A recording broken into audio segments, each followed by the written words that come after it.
Yeah. Welcome to a very special Movement Mondays. Crystal Clear, Azriel here. He had an idea to do an in-depth behind the music kind of thing, a rhyme and reason behind the songs in the Christmas album. So we're here at my parents' house. Nice, quiet environment. You know what I mean? So we're gonna dive into why the Christmas album was created. And then we'll start going into like the different songs, right? Yeah, pretty much. What up, world? What's going on? What's up? All right, so let me first start off by saying that the Christmas album began after I accepted Christ, right? I guess it's around 2012, and that's when I accepted Christ. So I started going to school at DEBI, Okay. Deliverance Bible Institute, right? And that whole time I wasn't writing no music. You know what I mean? My whole philosophy is that if I'm gonna put my salvation and my soul stake in Jesus Christ, I need to learn about if I want to put my soul and salvation in Jesus Christ, right? Right. A lot of people just choose to blindly accept things. I'm not cut that way. Me neither. You know what I mean? So I went and studied for like 3 years.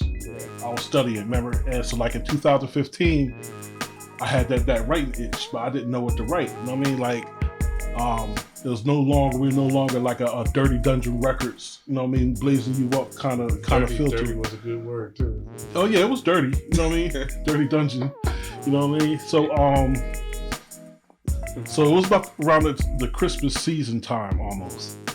And the Lord put on my heart to put out a Christmas album, but not one that reflected like Santa Claus and reindeers and just hot cocoa and getting gifts and things like that. Good old feel good. Yeah. So he said, during the time this year, there are a lot of people who's suffering, and a lot of people who's not feeling what people consider like a Christmas feeling, right? So the Christmas album was tailored to write about real life situations and to inspire hope and motivation for those who's going through a tough time. So we did that first album, and I thought it was just going to be just that one. Okay. I mean, I thought, okay, maybe this is just like a one-off, and then we'd get into some regular music. But yeah. over the years, it turned into like every 2-year thing. You know what I mean? Yeah, you know, it's crazy too, because when I came back from hiatus, he was like, yeah, I'm working on the Christmas album. I'm like, oh, Right. okay, like, what's this, volume 2? He's like, no, I'm on volume 5. Right, volume 5. Five? I was like, wow. So this means we've been doing it close to almost 10 years. Yeah, 10 years. It hasn't been exactly every 2 years. I think like one year I did one like back to back or something like that.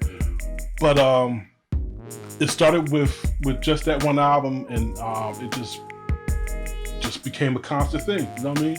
And so those albums we do, we produce them,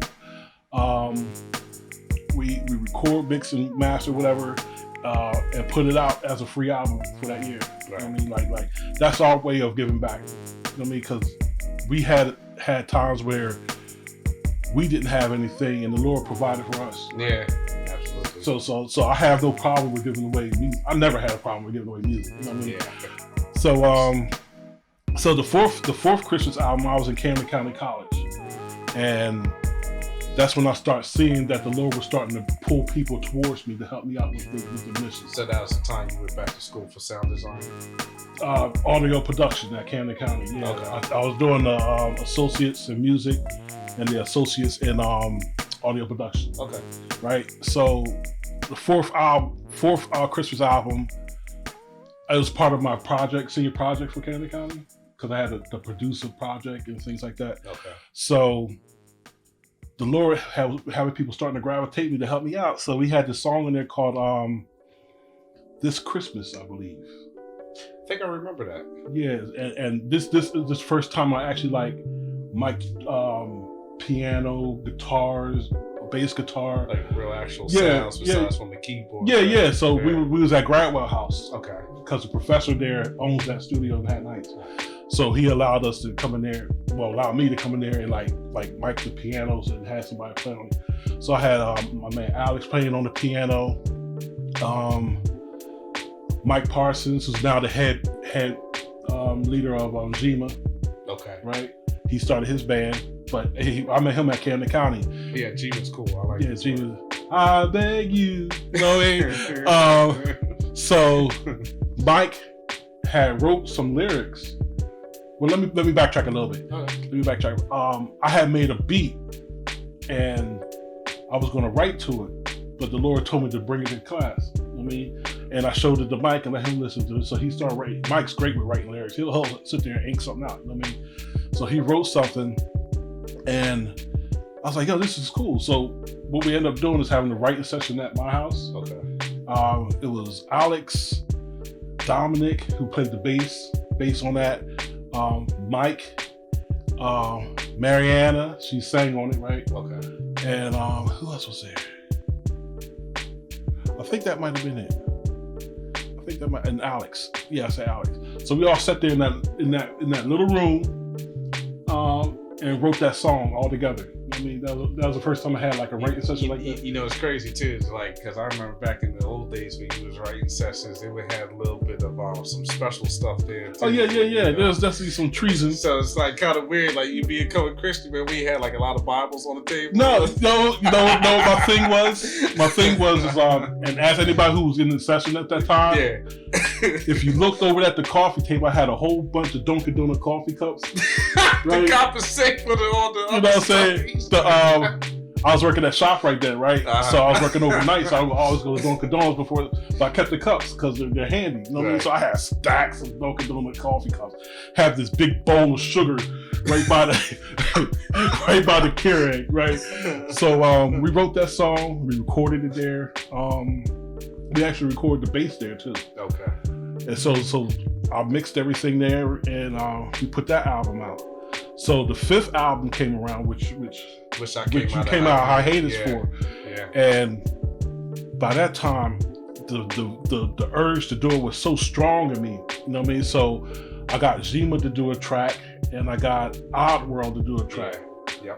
You know what I mean? So I was like, that's great. And what I usually do is like on these Christmas albums, there's an interlude. So I reach out to parents who have kids who want to just talk about what Christmas means to them, right? Yeah, I think I remember. Did you do that in the 4th one? I did on each one. I don't think the 3rd one might have it, but typically on every album I do it, right? So you was on the 4th one with Lady G. Yes. You know what I mean? Yeah. So the 5th one, I put out the announcement and nobody really responded except this girl, Scarlett Haberdasher. Yeah. And she's from Arizona. You know what I mean? So like the Lord is like reaching, having me reach people who's like so far away. Yeah. You know what I mean? And so she does children's stories and things like that as a female clown, right? So her character did what Christmas meant to her, but as from her world of Pandorium. Yeah, because I remember hearing it, and I was like, that's a pretty cool artistic style. Yeah. How she did that, like the other albums, she just did like what Christmas meant to be, you know.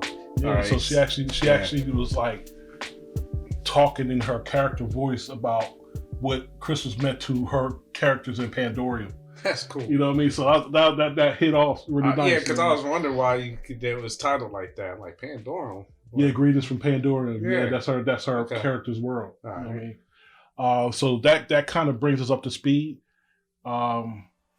It seems like we've been doing like 12 songs of Christmas albums. You know what I mean? So I guess the Lord's like the 12 apostles or whatever. You know what I mean? Or 12 days of Christmas, which is a totally happy thing about the Christmas album. Right, 12 days of Christmas, 12 apostles, you know what I mean? Put whatever numbers you need to put on it, you know what I mean? But that in a nutshell is how the Christmas album came about and how it's progressed through the years. Salvation Records, Salvation Christmas, Volume 5. Osriel on the spot, man. 2019.